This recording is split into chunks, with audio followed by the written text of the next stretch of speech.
Sveiki! Noriu trumpai pakalbėti apie politiką ir krikščionybę. Abi temos yra jautrios, o jeigu jas kartu sudėjus, išvis kosmosas gaunasi. Mane vis pasiekdavo tai vienų, tai kitų žmonių klausimai ir komentarai apie tai, kaip arba tai nėra iki galo suderinama, ar kad mano politinės pažiūros netitinka tikrųjų krikščioniškų vertybių. Visai neseniai tą temą palėtė vienas labai gerbiamas brolis Kristuje ir aš supratau, kad atėjo laikas pateikti tam tikrus atsakymus.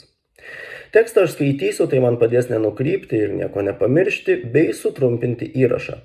Šiame video bus mano asmeninis supratimas apie politikos ir krikščionybės tarpusavio ryšį ir mano politinių pažiūrų platesnis paaiškinimas. Kitaip sakant, visa tai, ko jūs visi ir laukiate ir kas jums padės sukurti dar didesnius pakaltinimus mano adresu. Politika, ko gero, yra pats svarbiausias dalykas kiekvieno žmogaus gyvenime, nes ji paliečia visas gyvenimo sritis ir daro tiesioginę įtaką kiekvienam piliečiui. Visi tie, kurie sako, nepainiokite sporto ir politikos, kultūros ir politikos, religijos ir politikos ir panašiai, kardinaliai nusišneka. Politika yra valstybės valdymas, įstatymai, teisės normos, tvarkos ir taisyklės, bei netgi vertybiniai dalykai. Visa tai tiesiogiai nulemia kiekvieno iš mūsų gyvenimą. Tai, kad tu dabar gali eiti į bažnyčią, o po to į gatvę ir skelbti, kad Kristus yra Dievas, tai tik esamos politikos dėka. Lygiai kaip kad ir Ukrainos sportininkas negali vykti į varžybas, nes jį nužudė raketa, irgi yra atitinkamos priešo politikos pasekmė. Kaip kad mėgsta įvardinti vienas apžvalgininkas atsakydamas rusams į jų bėdavojimusis dėl prasto gyvenimo, tarptautinės izoliacijos ir žūstančių artimųjų, visą gyvenimą nesidomėję politika ir toliau ją nesidomėkite. Politikagi ne žmonių reikalas. Taigi daugiau nebeapsigaukite, domėkitės ir kaskart eikite balsuoti, tiek rinkdami laiptinės pirmininką, tiek ir prezidentą. Į teologiją pernelyg nelysiu. Trumpai pasakysiu, kad visa krikščionybės esmė yra keisti pasaulį pagal dangaus karalystės principus. Tokį Dievo pavedimą gavo Adomas ir Ieva, tuo tikslu Dievas atskyrė ir ruošė žydų tautą, tą atėjęs darė Jėzus ir tą toliau turime daryti mes, vadovaudamiesi jo didžiuoju paliepimu. Krikščionis nėra tas, kuris lankosi bažnyčioje ar skaito Bibliją. Krikščionis yra tas, kuris gyvena krikščioniškai. Jėzaus mokymą pritaiko kasdienybėje, moksluose, darbuose, įvairiose veiklose. Tas, kuris siekia Dievo teisumo visur ir visada. O tai jau politika. Tad visi, kurie yra prieš aktyvią politiką, tiesiog labai prastai supranta šventąjį raštą. Nes mes iš Dievo nesame gavę kvietimo izoliuotis, o atvirkščiai aktyviai dalyvauti. Judėkime toliau. Pagrindinis šiandieninis krikščionių priešas yra gėjai. Gėjai ateis ir užvaldys pasaulį, pagrobs tavo vaikus ir uzurpuos tavo gyvenimą. Šis naratyvas yra atneštas iš Rusijos, kaip viena iš priemonių bandant save pateikti kaip aukštų vertybių tautą ir sukiršinti mūsų laisvojo pasaulio visuomenę. O tiesa yra ta, kad Rusijoje gėjų pilna visur, ypač armijoje, ir kad gėjų apskritai buvo ir bus visada. Beje, sakydamas gėjai turiu omeny visą LGBT bendruomenę. Apaštalas Paulius Biblijoje mini gėjus, bet jis kažkodėl neišskiria to kaip pačios baisiausios nuodėmės. Kažin kodėl. Krikščionims gėjai tiek viską užgožia, kad jie netgi pamiršta, jog yra ir daugiau seksualinių nuodėmių. Pornografija, masturbacija, neištikimybė, sangulavimas nesantuokoje, flirtas, poligamija ir kiti įvairiausi dalykai. Jėzus sakė, kad tas, kuris vien tik geidulingai žiūri į moterį, jau nusideda. Tačiau nepaisant viso to, gėjai kažkodėl mums nustelbia viską. Bet Jonai, o kas apsaugos mūsų vaikus? Jūs patys. Taip kaip iki šiol juos apsaugojame nuo krūvos įvairiausių pavojų, pagrobimo, narkotikų, ateizmo, nusikalstamumo, blogų draugijų ir neteisingos įtakos, lygiai taip pat apsaugosime ir nuo gėjų. O kaipgi dėl genderizmo, dėl kreipinių, įvardžių, lyties keitimo ir tapatybių, juk visa tai ateina ir yra jau čia pat, prie durų. Prisipažinsiu, mane tai šiek tiek gąsdina. Ne patys įvardžiai ir netgi ne neutralios lytis, bet pats tų dalykų pripažinimas ir įteisinimas, kuris rodo stipriai degraduojančią mentalinę būseną. Visgi aš asmeniškai manau, kad tai yra laikinas dalykas, tarsi laikmečio mada.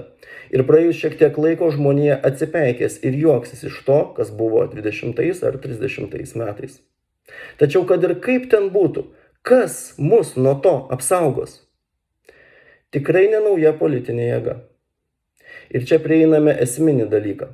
Daugelis krikščionių yra gatavi užsimerkę savo parašą padėti po bet kuo, kas tik pasako šeimos vertybės arba mes prieš gėjus.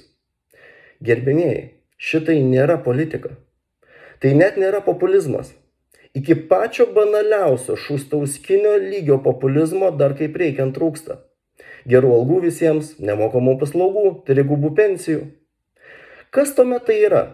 Tai yra tas pats Rusijos mėgstamiausias ir stipriai finansuojamas naratyvas, skirtas kiršinti žmonės ir skatinti nepasitikėjimą teisėta valdžia.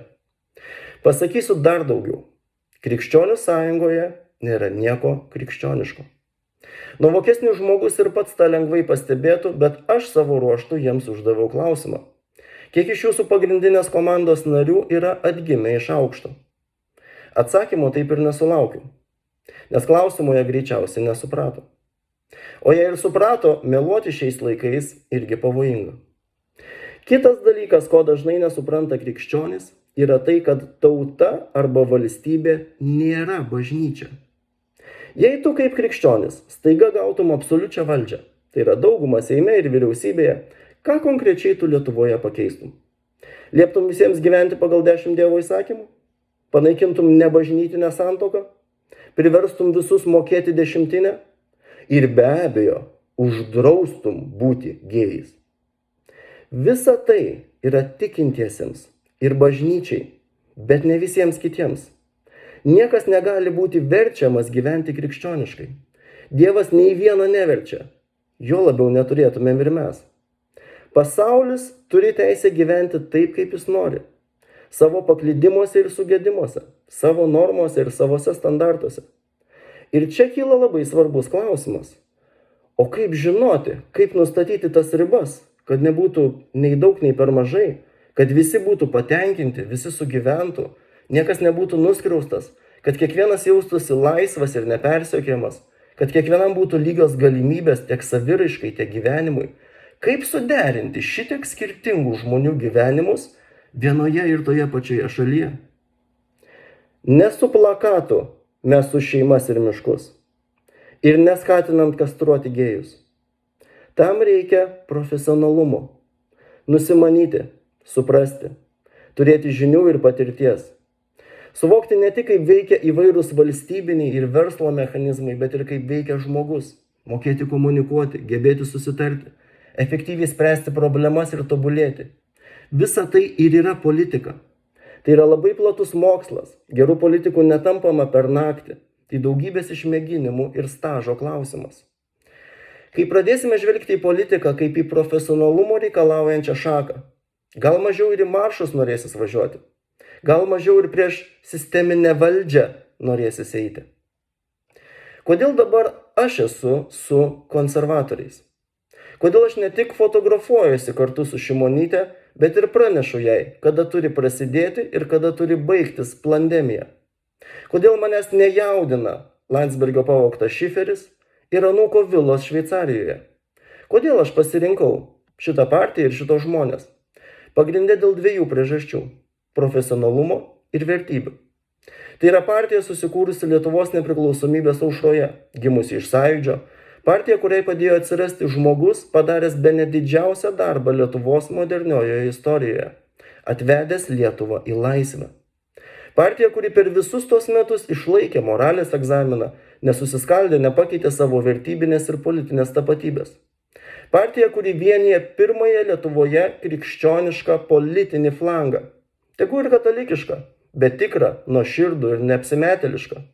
Partija vienijanti politinius kalinius ir tremtinius, tautininkus, moterų bendruomenę, jaunimo bendruomenę ir seniorų bendruomenę. Ar viskas partijoje idealu? Tikrai ne. Ar man patinka visi joje esantys žmonės? Ne. Ar pritariu visoms jos idėjoms? Aišku, kad ne. Bet aš nematau jokios kitos politinės jėgos, kuri būtų bent arti konservatorių. ar jo labiau būtų didesni profesionalai politikoje plačiaja prasme. Plačiaja. Ne kovoje su gėjais, o plačiaja. Aš nesakau, kad tai krikščioniška partija. Bet krikščioniškos partijos Lietuvoje šiuo metu apskritai nėra. O net jei ir būtų, vien to nepakaktų. Vien šventumo nepakanka padėti šaliai visapusiškai klestėti. Reikia gebėti būti gerų politikų. Lygiai kaip ir vien šventumo neužtenka norint būti gerų mokytojų, gerų gydytojų ar dar kažkuo. Reikia turėti gebėjimus. Čia yra mano asmeniniai argumentai. Jūs neprivalote rinktis konservatorių partijos ar pritarti mano požiūriui. Vienu meldžiu. Imkite į politiką žiūrėti profesionaliai. Te padeda visiems mums Dievas sukurti geresnę ir teisingesnę Lietuvą.